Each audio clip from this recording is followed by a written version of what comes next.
më lejoni t'ju kërkoj falje për vonesën. Në fakt ka qenë një ditë shumë e ngarkuar sot në kuvend. Kemi pasur komisionin e reformës zgjedhore, ku kemi diskutuar çështjen e transparencës financimit të partive politike dhe zgjati shumë diskutimi. Ndërkohë në kuvend jemi duke diskutuar paralelisht edhe çështjen e raport progresit për Shqipërinë Komisionin e Jashtëm, kështu që kërkoj ndjesë dhe për kolegen Xhebrea, e cila nuk mundi të vinte sepse është antare në atë komision i cili po zgjat. Gjithsesi, siç e tha edhe Gerti, mua sot më duket më shumë vetja pjesë e shoqërisë civile se deputete, duke parë gjithë kolegët nga shoqëria civile të mbledhur këtu. Me shumë kënaqësi rikthehem për të diskutuar një çështje që e kam dhe për zemër dhe e çmoj si një çështje që i jep vlerë angazhimit qytetar dhe ndikimit të qytetarëve në vendimarrje me qëllimin e vetëm për të përmirësuar situatat saktuara për jetët e njerëzve në Shqipëri. Në fakt, ligji për referendumet, çdo nisëm ligjore sa i takon angazhimit qytetar dhe ushtrimit të drejtë për drejtë sovranitetit nga ana e popullit, është nisëm e cila nuk mund të ndërmerret pa iniciativën e qytetarëve direkte. Sepse sa do të përpiqen deputetët, përfaqësuesit e partive politike për një nisëm të tillë, nëse kjo nisëm nuk vjen dhe nuk konsultohet me qytetarët, do të jetë gjysmake dhe nuk do të përfaqësojë interesin e plot të tyre. Dhe duke qenë se qytetarët përfaqësohen më së miri dhe nga organizatat e shoqërisë civile, më vjen mirë që sot ju jeni mbledhur së bashku mbas një pune kaq të mirë të bërë nga InfoChip me mbështetjen e Olaf Palm dhe rrjetit të Akip dhe organizatave të tjera, në mënyrë që të sillni një produkt të parë. Unë mbaj mend ne kemi diskutuar këtë çështje që vjet me Gertin dhe me Olaf Palm, një iniciativë të cilën unë kam mbështetur dhe e kam nxitur që të fillojë të punohet, me qëllim që edhe kur të vijë një produkt në Kuvendin e Republikës së Shqipërisë, nuk do të mjaftojë vetëm dëshira e disa deputetëve për të qenë iniciator dhe firmtar të draftit, por do duhet të furnizoheshim me informacione dhe argumenta të plota, të cilat nuk ka rëndësi se sa cilësor janë, por e rëndësishme është që të shprehin zërin e të gjithë ose të sa më shumë grupeve interesi qytetarësh që shqetësimet që kanë të adresohen në atë draft. Dhe në këtë formë, ky nuk është kjo lloj nisme për referendumet apo nisma tjetër për nismën qytetare. Nuk janë ligje që bëhen për një muaj, nuk janë ligje që mbarojnë procesin e tyre të hartimit edhe të miratimit për një kohë të shkurtër. Janë ligje që dhe në vende të zhvilluara dhe shumë të përparuara me demokraci të konsoliduar kanë marrë kohë, sepse do duhet që sa më shumë qytetarë të shprehin mendimin e tyre. Kështu që në këtë drejtim, ajo që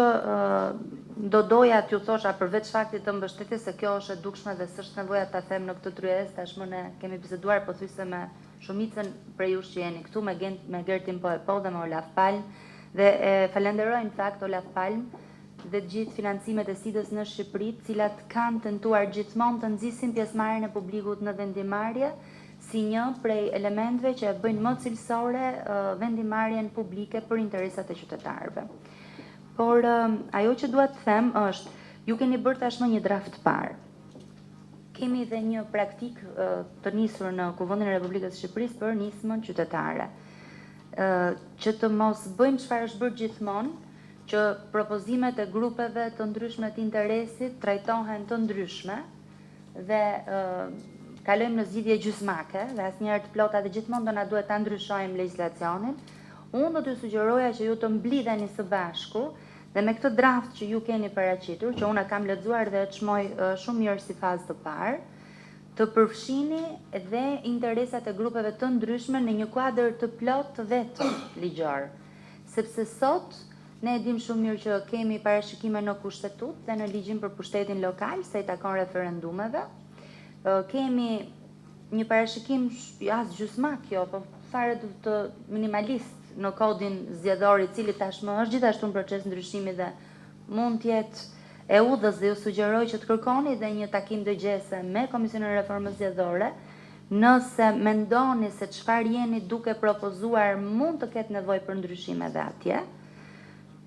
Pra me qënë se janë nisur këto procese, le t'i harmonizojmë dhe ta bëjmë një herë e mirë këtë punë, që gjithçka që mendojmë që do duhet rregulluar me ligj dhe nesër mos kemi probleme praktik, mos lëmë pra boshllëgje ligjore, ta shfrytëzojmë këtë moment dhe t'i përdorim gjitha. Dhe çfarëdo lloj gjëje që ju të sillni në komision e ligjeve, sepse ne do të jemi komisioni mbështetës, pavarësisht dëgjesave që do keni bërë, pavarësisht konsultimeve me grupet e interesit, do duhet patjetër të kaloj dhe një proces tjetër dëgjese dhe konsultimi publik nga ana e kuvendit. Është edhe detyrim ligjor, po tashmë është kthyer edhe në praktik në Komisionin e Ligjeve, pikërisht për të evituar që çdo kush ka marrë dieni për një nisëm që është duke u kryer dhe që çdo kush ka mundësinë të shprehë mendimin e tij.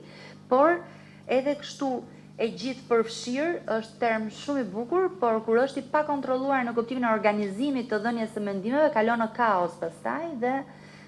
mund të kemi 10 organizata që japin të njëjtin mendim dhe vonohesh, ndërkohë që të 10 organizatat mund mblidhen së bashku dhe të japin një mendim të konsoliduar. Po ja u them këto detaje në mënyrë që t'ju nxis të zjeroni rrjetin e bashkëpunimit dhe të unifikoni qëndrimet tuaja. Unë mbaj mend kur kemi punuar me lavdoshin për referendumin e parë, ne patëm marr okej në fazave të para, në vitin para 2000 të Vlorës, po. Ne patëm marrë edhe një vendim pozitiv nga KQZ-ja dhe në fazën e dytë, çfarë na ndodhi në atë kohë? Na ndodhi që su arrit kuorumi. Pra, ligji ishte në rregull, gjithçka si parime, si procedura parashikoheshin ligj, po kur erdhi puna, na ndodhi ajo që s'na e kishte prerë mendja asnjërit që sa rriej kuorumi për vendimarrjen. Dhe nuk e kishim menduar kur ishte një mënyrë për të treguar që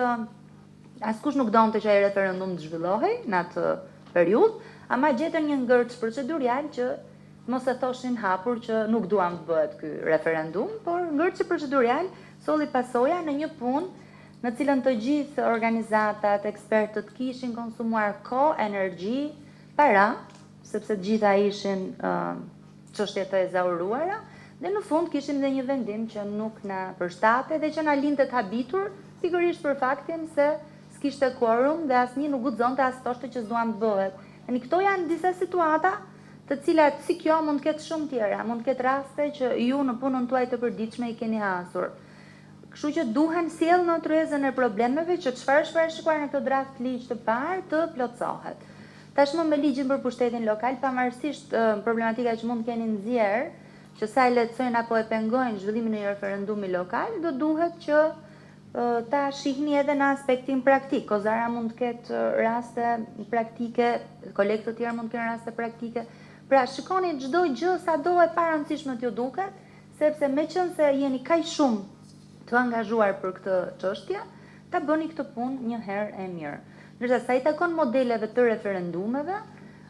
keni parasysh që ne kemi tashmë të zgjedhur modelin se si funksionon edhe pushteti qendror edhe pushteti lokal.